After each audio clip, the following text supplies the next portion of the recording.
Hello යාළුවනේ, ඔයාලව ආදරයෙන් පිළිගන්නවා මගේ channel එකට. අද මම හදන්න යන්නේ බත් කුලේ.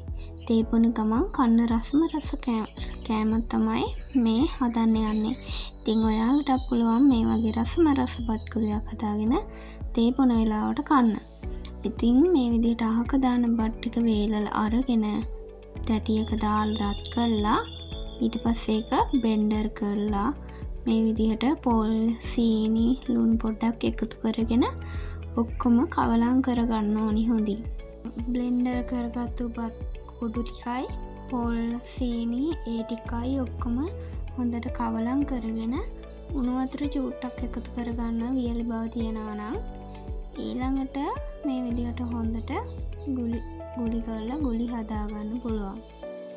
ඉතින් මෙන්න මේ වගේ රසම රස බත් කුලියක් ඔයාලටත් තේ බොන වෙලාවට හදාගන්න අහක දාන බත් වලින්.